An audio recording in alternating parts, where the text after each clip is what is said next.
The Jell-O program brought to you by Jell-O and Jell-O Pudding, starring Jack Benny, with Mary Livingston, Phil Harris, Dennis Day, and yours truly, Don Wilson. The orchestra opens the program with Jump for Joy.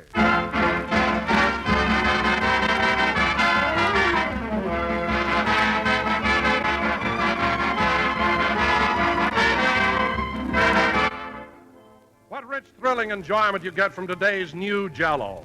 Now made better than ever by Jell-O's wonderful locked-in flavor. Here's one of the biggest improvements ever made in gelatin desserts. A new scientific method by which Jell-O's full original goodness is locked right into the tiny Jell-O particles. The gelatin desserts you used to buy continually lost flavor during the days they spent in the package. They became flat and tasteless as time stole away their freshness. But the new Jell-O is different. Today, all of Jell-O's bright, tingling flavor is locked into Jell-O's crystal-like particles, locked in for keeps where time can't touch it, no matter how long your Jell-O remains in the package. Just prove it for yourself. Open a package of Jell-O. Notice there's no heavy, fruity aroma that tells of escaping flavor. Then dissolve the Jell-O, and presto, you unlock its captive delight, and out pours a delicious flood of flavor. Don't wait another day to try it, friends. Order several packages of the new Jell-O tomorrow.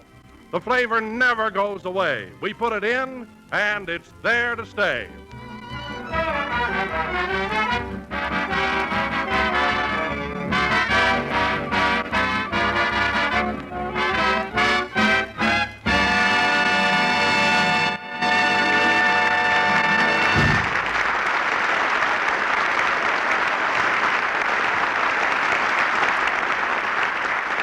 That was Jump for Joy, played by the orchestra.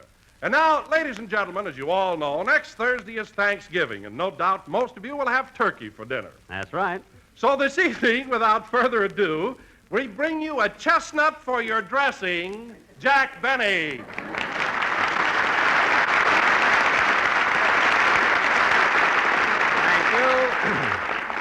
Thank you. Hello again. This is Jack Benny talking, and Don, thanks so much for that introduction. It was not only topical, but flopical.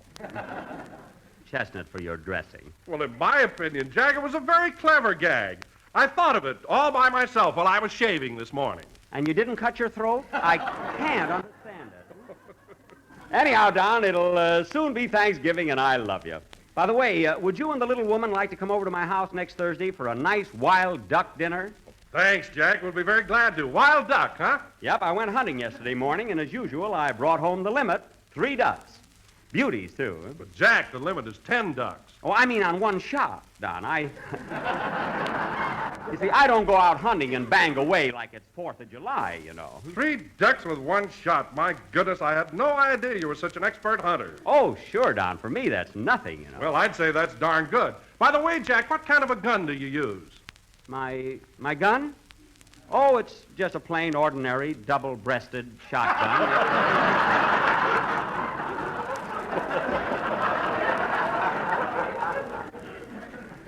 It does the trick, though. You mean double-barreled, don't you? What?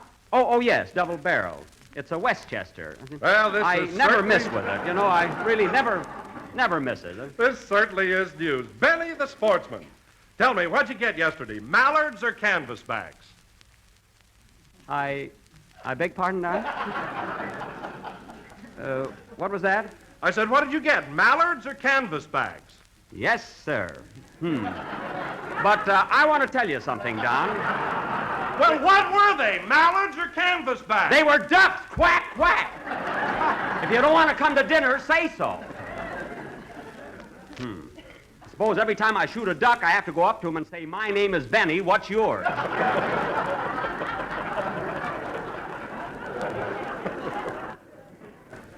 Oh, don't be ridiculous. Well, I'm sorry, Jack. I didn't mean to. Okay, forget it.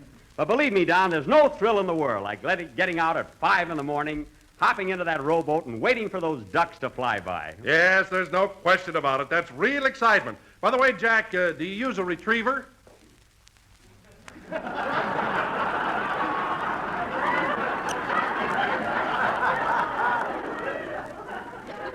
Well, I beg pardon, Don? Do I use a what? A retriever. You know, a dog that swims out and gets the ducks after you shoot them. A dog that swims... Say, that's an idea. That'll save Rochester from getting wet all the time. Wait till I tell him, huh? Why, Jack, you don't mean to say that Rochester jumps into that cold water. Yes, and he brings back those ducks without a tooth mark on them.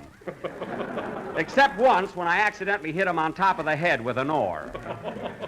Anyway, Don, be sure and come to dinner and you'll taste the finest...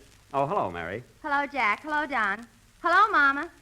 Mama? Yeah, she finally got a radio set. Oh. Hello, Mama. Keep up the payments. Gee, now she can listen to us. Oh, say, Mary, I went out hunting yesterday and I brought you a little present. Here you are, some beautiful duck feathers. Here. What do I want with duck feathers? You can put them on a hat or something. What can I do with them? Glue them on your chest. It's going to be a cold winter.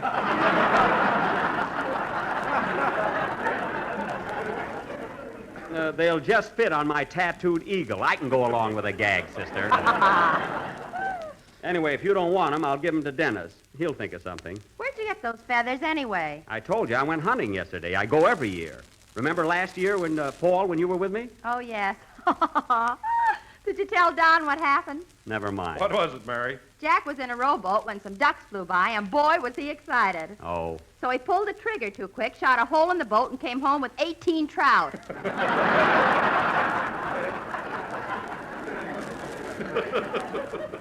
Well, they were delicious. Fried in butter.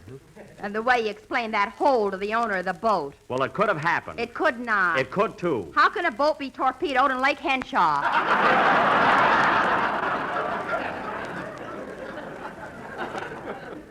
All right, forget it. It was years ago. And that's the last time I'll ever take you ducking. Oh, hello, Phil. Hiya, Jackson. Well, kids, here's your tickets. Front row center. Best in the house. Tickets? What tickets? Here, Mary. Now, look. Hold them till Wednesday night and get there early. I don't want you to miss a thing. Wait a minute, Phil. What are those tickets for? Well, it says right there on them. And you guys don't think I can act, huh? Well, I'll be darned. Get a load of this, fellas. The Hollywood Night School, 3rd grade dramatic club, invite you to a special Thanksgiving play entitled The Courtship of Miles Standish. Well, who are you, Phil? Miles Standish? Now, let her read it. Go ahead, Mary. This play stars Willie Shapiro as Miles Standish, Butch Peterson as John Alden, Go on, go on. and Philip Harris as Priscilla.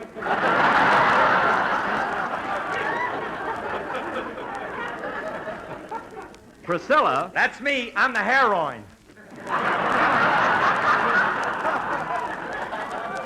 That's heroin. Heroin. So, Phil, Phil, you take the girls' part, eh? Yeah, ain't that a novelty? Well, not exactly, Phil. If you remember, I recently played the female lead in Charlie's Aunt. Yeah, but you were an old bag. I'm young and tender.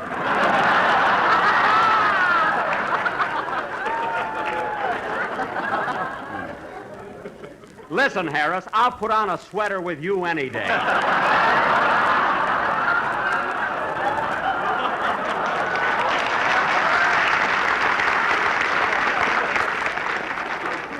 Any day, brother. The Courtship of Miles Standish, eh? Say, that ought to be very interesting, Phil. Yeah, now look, fellas, get this plot. Miles Standish is the captain of the soldiers in Plymouth, Mass., and he knows plenty about fighting them Indians. But when it comes to clinching with a blonde, the kid ain't hep.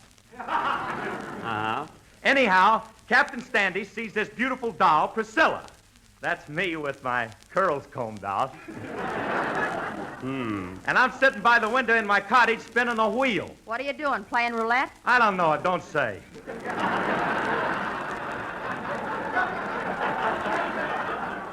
Isn't that awful? Anyhow, Phil, don't tell us the plot now. You'll spoil the surprise. What a character. Oh, Mary, would you mind telling our beautiful young pilgrim maiden to put down her spinning wheel and direct a band number? why don't you speak for yourself, Jackson? Oh, go ahead and play, will you? Hold it, Prissy. Come in. Telegram for Mary Livingston. Right here, Bud. Give him a tip, will you, Jack? Give him a tip, give him a tip. Well, it's your program. Okay. Here you are, Bud. Oh, goody. A ticket to Miles Standish. Get out of here. Every time I look at his head, I want to play tic-tac-toe. Who's the wire from, Mary? It's from Mama. Dear Mary, program coming in fine. How can Jack have the heart to shoot a duck when he walks like one? Well, the old battle axe is still punching him out. Belly Laugh Barton gave us that gag. Play, Phil. Why did she have to buy a radio?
That was This Time the Dream's on Me, played by Pilgrim Harris and his Plymouth Rocks.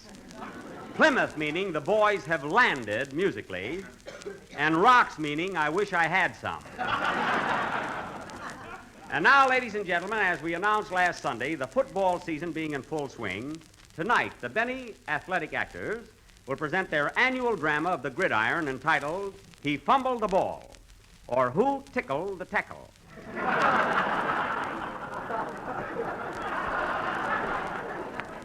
Now, as usual, I will play the part of Dennis.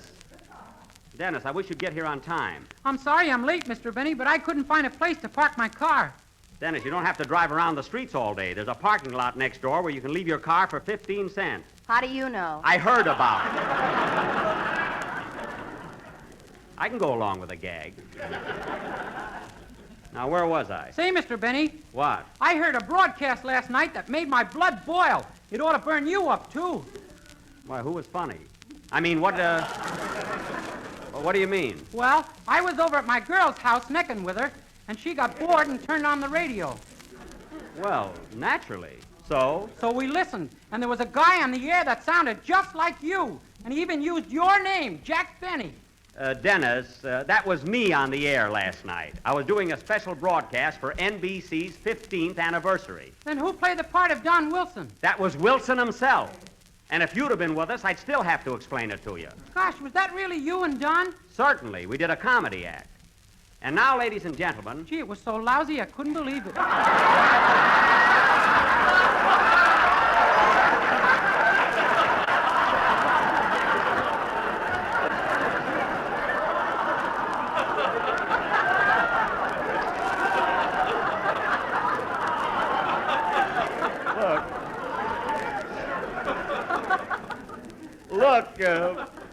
Look, kid. Kid, you just didn't get the idea of our act. We were very good. Then why did my girl turn off the radio and go back to me? I don't know. What a kid. And now, ladies and gentlemen, getting back to our drama, I will play the part of Flash Benny, the famous football coach of Flatfoot College. Oh, Jack, why don't you let someone else be the coach? You don't know anything about football. I don't, eh? Let me tell you something. When I was on the team at Waukegan High, they used to call me Tiger Benny. That's because you scratched everybody with your long fingernails. They called me Tiger because when I played, I was a snarling, vicious animal. Like on payday?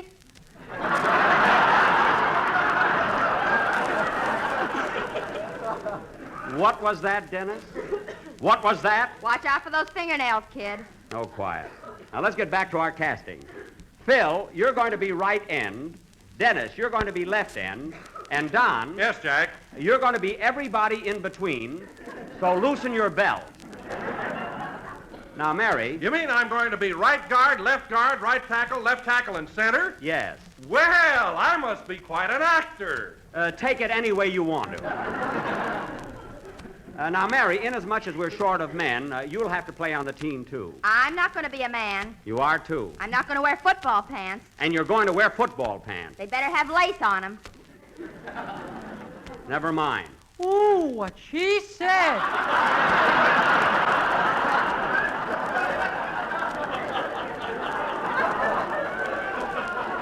Dennis! No use talking. I must have a talk with that kid.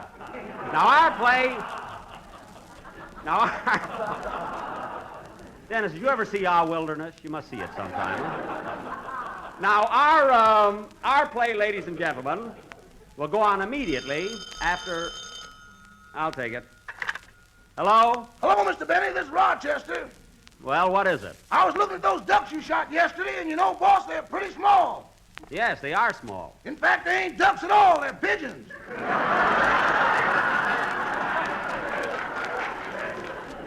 Look, Rochester, I ought to know what I shot. What makes you think they're pigeons? One of them's got a message on his right leg. What? Just took Manila. Signed Dewey.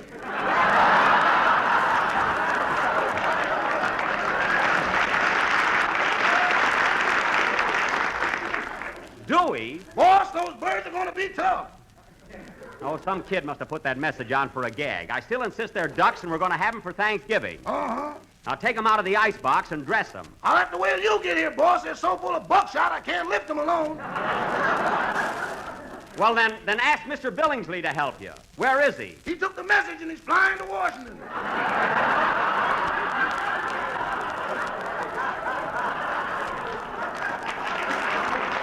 Well, for heaven's sake, stop him. Stop him. Too late now. He put the electric fan on his head and jumped off the roof. Oh, my goodness. And what happened? His feet are sticking out of the rain barrel. Well, get him out of there. I'll be home soon, so hang up. Okay. So long, boss. So long. Oh, say, Rochester, I've got good news for you. The next time we go duck hunting, you won't have to swim out for them. I'm buying a dog to do it. Thanks, boss. I was getting tired of chasing that ball anyway. I just did that to keep you in practice. Goodbye. Of course, if I buy a dog, I'll have to get a dog house and a license. Sing, Dennis. Then if he bites the mailman, I'll be in trouble. Go ahead, kid. I have to think that over.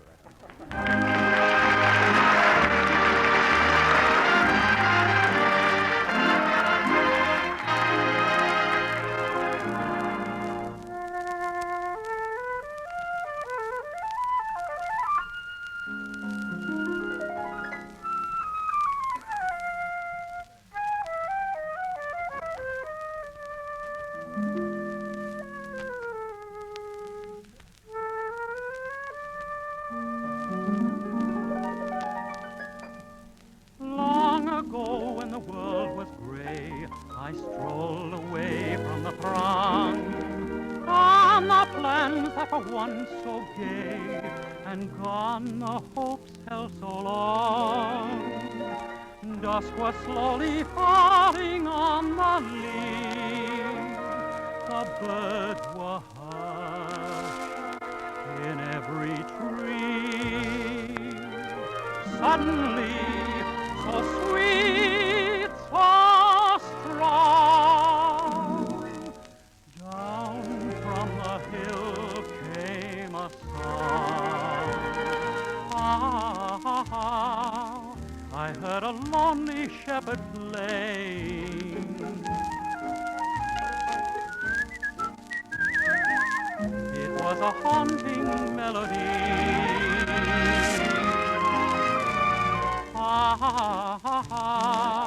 I heard the music clearly say,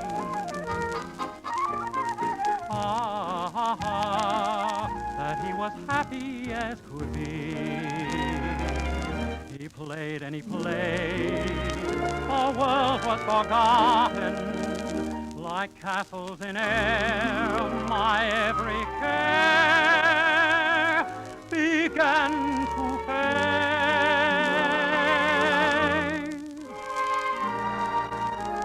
La la la la la la, if he would only play forever.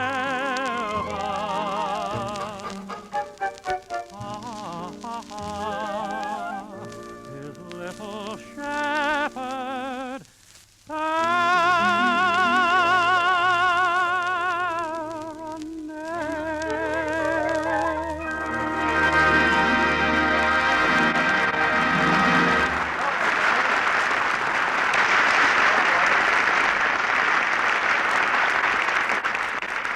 That was Shepherd's Serenade, sung by Dennis Day. Very good, Dennis, and quite a novel arrangement.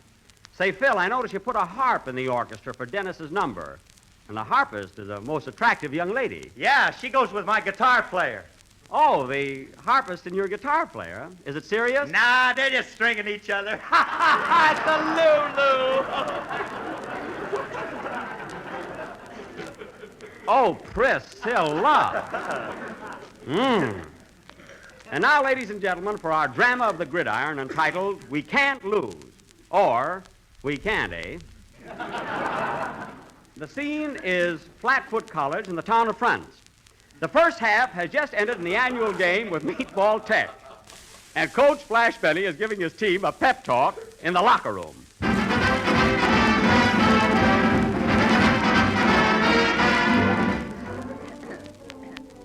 Now, listen, men. In this next half, we got to go out there and fight. You're playing like a bunch of jellyfish. You've been out there 30 minutes, and what's the score? I ask you, what's the score? Notre Dame 7, Northwestern 6. That's the trouble with you guys. You're not concentrating on this game. Now, I don't want that portable radio out in the field while we're playing.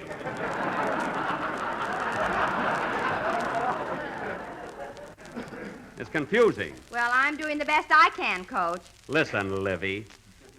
All during the game, you've been tackling Meatball's quarterback and slapping him in the face. What's the idea? That's Jim. The rat never sends me pretty flowers. Never mind the romance. Just stick to the game. You said it, Coach. And you, left guard, left tackle, and center. A fine game you've all been playing. None of your lip or we'll walk out, won't we, fellas? You're darn right. Yes, you said it.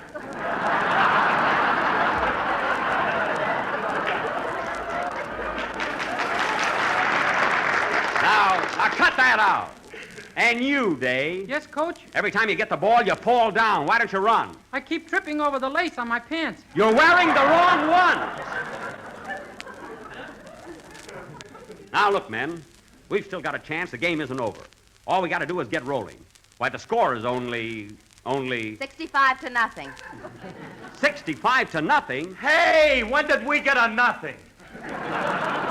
We started with that. Now, come on, men. I'm going to play with you this next half and show you something about football. We'll win this game, or my name ain't Royman.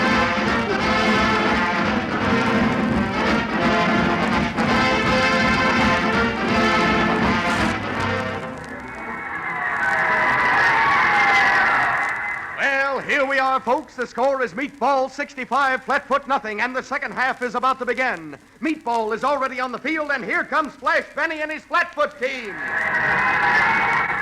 Jello, Jello, hey, hey, hey, best dessert in the USA. Flavor never goes away. Put it in and it's there to stay. Ah, listen to those cheers, folks. There must be 18 people here today. There's more than that on the team. Oh, go shoot a pigeon. Those were ducks. Darn that guy. Now, men, we got nothing to worry about. I'll call the signal. Day'll carry the ball and crash through for a touchdown. Who, me? Yes, you. We're depending on you, Day. You're the best player on the team. That gives you an idea, folks.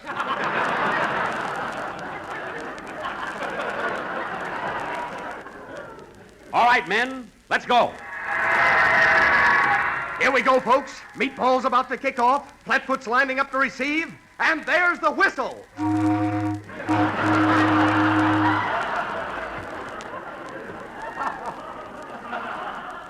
Well, there's the boat, the Catalina.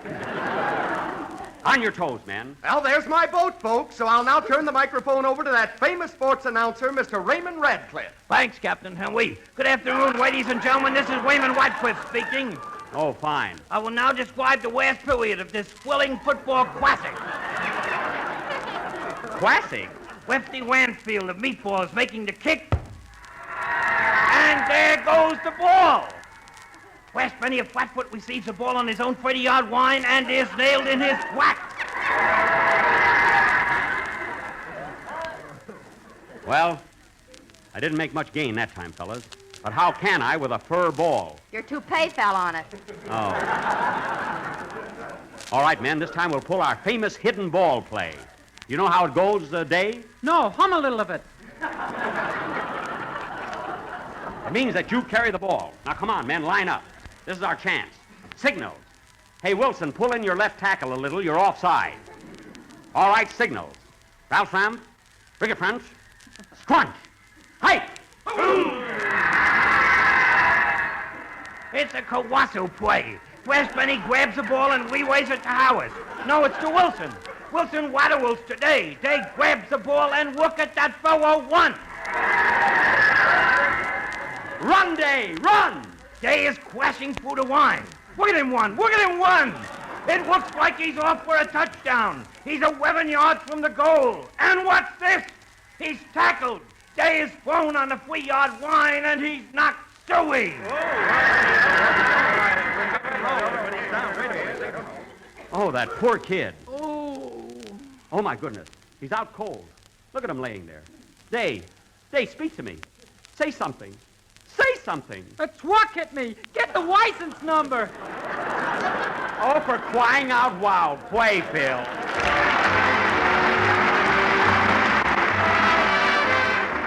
Here's an unusual dessert, friends, that's unusually delicious. It's called Hawaiian Sunburst, and a grander-looking, grander-tasting dessert never decorated a table. Picture a brilliant mold of rich red raspberry jello surrounded in a sunburst effect by juicy wedges of golden Hawaiian pineapple. Sounds mighty good, doesn't it? And nothing could be easier to make. Simply dissolve a package of jello imitation raspberry flavor in 1 1/2 cups of hot water. Then add 1/4 teaspoon of salt and 1/2 cup of the juice from the canned pineapple slices. Chill in individual molds, and in serving, circle each mold with a wedge-shaped piece of canned sliced pineapple. Now, most grocers are featuring canned pineapple and raspberry jello all next week. So get them both tomorrow and treat the family to this swell, distinctive dessert. Just remember, to enjoy this dessert at its best, be sure to use Jell-O, because only Jell-O's new locked-in flavor gives you all the flavor, always.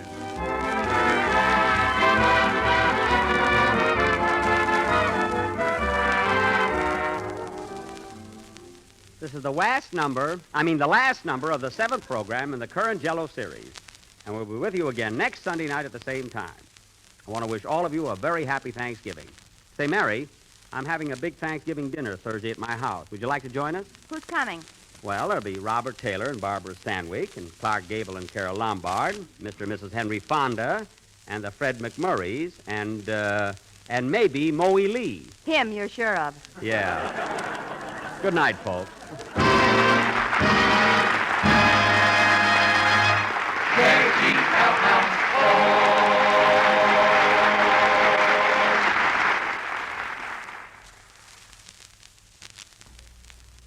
You know how delicious, how downright good Jell-O is. Well, you'll feel just the same way about Jell-O puddings. 3 luscious, creamy puddings that are made by the same people who make Jell-O.